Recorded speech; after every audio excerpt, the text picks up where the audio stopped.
صحیح بخاری میں آتا ہے جب نبی علیہ السلام کی وفات ہوئی تو حضرت عمر نے تلوار نکال لی کہ میں اس کی گردن کاٹ دوں گا جو کہے گا کہ نبی علیہ السلام فوت ہو گیا۔ ان کا یہ عقیدہ تھا کہ جس طرح موسیٰ علیہ السلام 40 دن کے لیے کوہ طور پہ گئے، نبی علیہ السلام بھی ڈورمنٹ پوزیشن میں چلے گئے، واپس آ جائیں گے، کیونکہ انہوں نے نبی علیہ السلام سے سنا تھا کہ رومن اور پرشین امپائر گرے گی، تو وہ یہ فورس ہی کرتے تھے ابھی تو کیسرو کسرا کی جنگیں ہم نے لڑی نہیں ہیں، تو حضور اس سے پہلے کیسے دنیا سے جا سکتے ہیں؟ لیکن اللہ نے تو آپ کو پروفٹ بنوانا تھا نا، کہ آپ کے جانے کے بعد فتوحات کروانی تھی، تاکہ پتہ چلے کہ پیچھے اللہ کھڑا ہے۔ اپنی زندگی میں تو بڑے بڑے بادشاہوں نے فتوحات کی ہیں، نبی علیہ السلام کی تو دعوت کا کلائمیکس حضرت ابوبکر اور پھر حضرت عمر عثمان و علی کے دور میں جا کے ہوا ہے، جبکہ عرب قبائل بھی مرتد ہو گئے ہیں، تب بھی اللہ کے پیچھے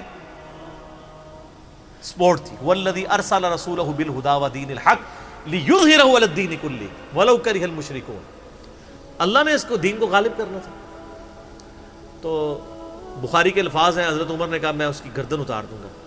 حضرت ابوبکر آئے، انہوں نے حضرت عمر کو دیکھا، اگنور کر کے سیدھا حجرہ عائشہ میں گئے، نبی علیہ السلام کے مبارک کفن کو ہٹا کے آپ کے ماتھے پہ بوسہ دیا اور کہا یا رسول اللہ آپ پہ 2 موتیں جمع نہیں کرے گا، ایک موت تو سب کے نصیب میں ہے، اب تو ہمیشہ کی زندگی آپ کو اللہ نے آخرت کی دے دی ہے۔ اور پھر باہر نکلے، حضرت عمر کو کہا کہ عمر بیٹھ جاؤ، حضرت عمر نے بات نہیں سنی، تو حضرت بکر ممبر کی طرف چڑھے، ممبر پہ چڑھے اور لوگوں سے کہا کہ عمر کو اس کے حال پہ چھوڑ دو۔ حدیث کے الفاظ ہیں کہ لوگ حضرت بکر کا ریگارڈ باقی اصحاب سے زیادہ کرتے تھے، حضرت عمر کو تنہا چھوڑ کے لوگ حضرت ابو بکر کی طرف متوجہ ہو گئے۔ پہلے وہ جو سارا میلہ ان کے گرد لگا تھا شفٹ ہو گیا، تو انہوں نے حمد و صلات کے بعد انہوں نے کہا اما بعد فمن کان یعبد محمدا فإن محمد قد مات۔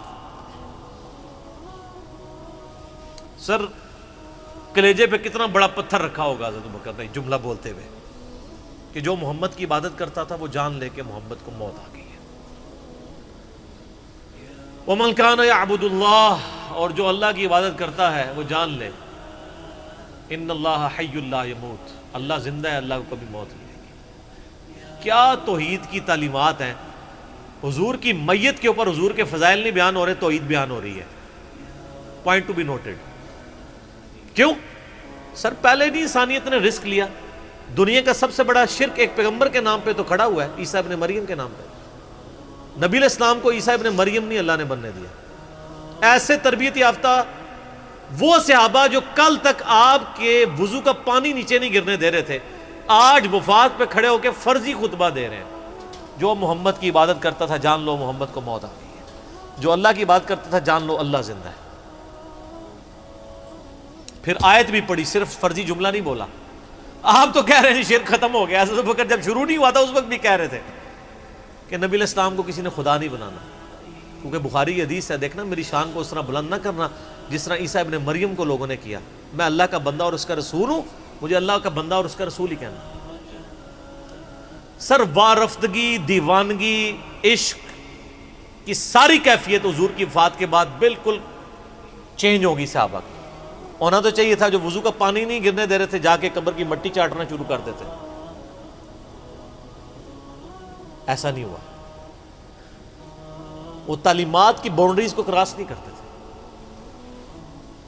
تو پھر انہوں نے آیت پڑھی، سورہ آل عمران آیت نمبر 144، وما محمد الا رسول قد خلت من قبلہ الرسل افإن مات او قتل انقلبتم علی اعقابکم۔ محمد تو نہیں مگر ایک رسول ہی، اگر یہ فوت ہو جائیں یا دین جو جنگ میں قتل کر دیے جائیں، شہید ہو جائیں، کیا تم دین سے الٹے قدم پھر جاؤ گے؟ جو کوئی دین سے الٹے قدم پھیرے گا اللہ کا کوئی نقصان نہیں کرے گا اور اللہ ثابت قدم رہنے والوں کو جزا دے گا۔ پھر سورہ الزمر کی آیت نمبر 30 پڑھی، انک میت وانہم میتون۔ اے نبی تمہیں بھی مرنا ہے اور ان کو بھی موت آنی ہے، تمہارے مخالفین کو، پھر تم اللہ کے حضور جھگڑو گے، اللہ تمہارا فیصلہ کرے گا۔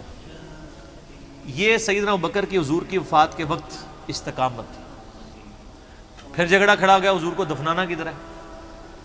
جامعہ ترمذی میں حدیث ہے، سیدنا ابوبکر کہتے ہیں کہ میں نے نبی علیہ السلام سے یہ بات سنی تھی کہ اللہ اپنے پیغمبر کو وہیں پہ موت دیتا ہے جو اس کے لیے سب سے پسندیدہ جگہ اللہ کے نزدیک ہوتی ہے۔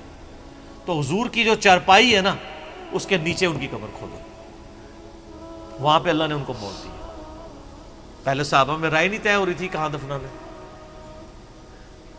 پھر سنن نسائی الکبریٰ کے اندر پورا وفات النبی چیپٹر ہے، سنن ابن ماجہ میں بھی موجود ہے کچھ حصہ اس کا۔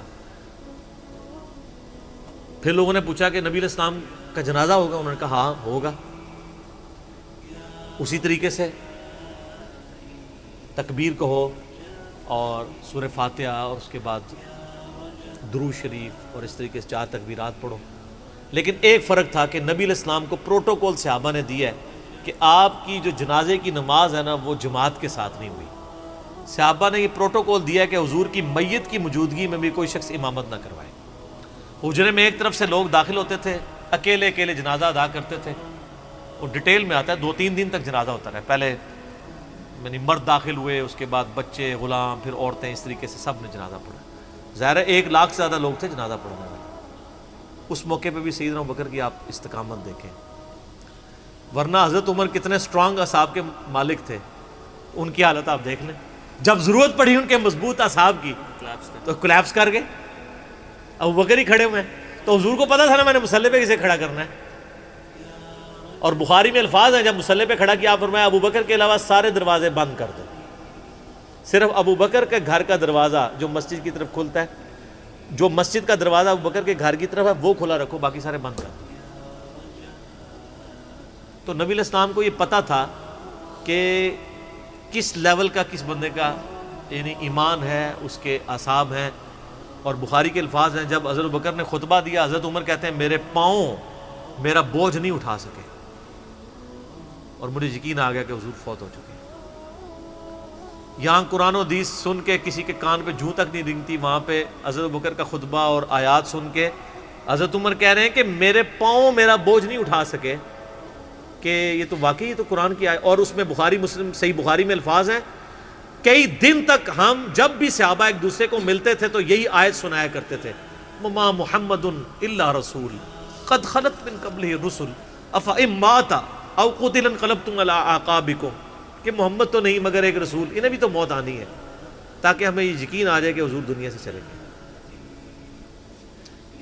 تو یہ صحابہ کرام علیہم رضوان کی نبی علیہ السلام کے ساتھ عقیدت تھی۔ اور سیدنا ابوبکر آپ کو بالکل صف اول میں نظر آئیں گے، ٹاپ آف دا لسٹ، معاملات کو ہینڈل کرنے میں، چیزوں کو بالکل من و سنت کے مطابق ڈھالنے میں، اور ہر معاملے میں رجوع لانے کے اوپر، اور اہل بیت کے ساتھ کمٹمنٹ کے اوپر، ہر مسئلے میں آپ کو حضرت ابوبکر صدیق کی قربانیاں ٹاپ آف دا لسٹ نظر آئیں گی۔ تو بات کہاں سے کہاں شروع ہوئی، فی البدی میں تو اور گھنٹوں بول سکتا ہوں، مجھے اتنی حدیثیں یاد ہیں یہ فضائل کے اعتبار سے۔ آخر میں حصول برکت کے لیے میں وہ حدیث بیان کروں گا جو میں اکثر بیان کرتا ہوں۔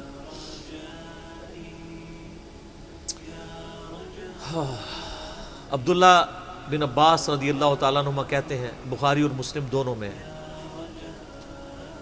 کہ سیدنا عمر کی میت رکھی ہوئی تھی اور لوگ آ کے ان کی میت پہ سلام پڑھ رہے تھے، اور اپنے اپنے انداز میں خراج تحسین پیش کر رہے تھے کہ اس شخص کی وجہ سے اسلام کو کیا عروج ملا۔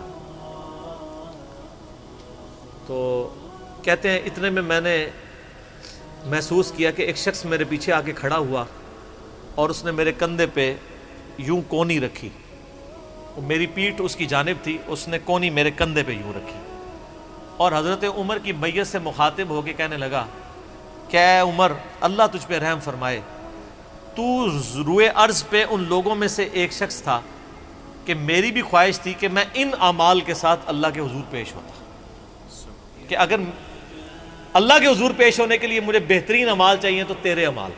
ظاہر ہے جی رومن اور پرشین امپائر گھری ہے، کس لیول کا عروج، کیونکہ میں نے رسول اللہ صلی اللہ علیہ وآلہ وسلم سے بارہا سنا تھا، میں ابو بکر اور عمر داخل ہوئے، میں ابو بکر اور عمر نکلے، میں ابو بکر اور عمر نے یہ کیا، تو مجھے بڑی امید تھی کہ تم اپنے 2 ساتھیوں سے جا ملو گے، یعنی رسول اللہ اور ابو بکر کے ساتھ صلی اللہ علیہ وآلہ وسلم اور رضی اللہ تعالیٰ۔ تو یعنی نبی علیہ السلام کے بعد سیدنا ابو بکر اور پھر حضرت عمر بھی وہیں پہ پہنچ گئے۔ تو مجھے نبی علیہ السلام کے اس فرمان سے لگتا تھا جس طرح آپ اپنی زندگی میں کہتے تھے نا، میں ابو بکر عمر، میں ابو بکر عمر، میں ابو بکر عمر، مجھے پتا تھا تم نے جا کے انہی سے ہی ملنا ہے جا کے، اور دیکھ لیں قبر بھی پھر ساتھ بنی دونوں کی۔ تو عبداللہ ابن عباس کہتے ہیں کہ میں نے جب یوں مڑ کے دیکھا تو وہ سیدنا علی بن ابی طالب تھے جو حضرت عمر کی میت کے اوپر یہ کلمات پڑھ رہے تھے، میں ابو بکر اور عمر، میں ابو بکر اور عمر رضی اللہ عنہم اجمعین وعلیہم السلام اجمعین۔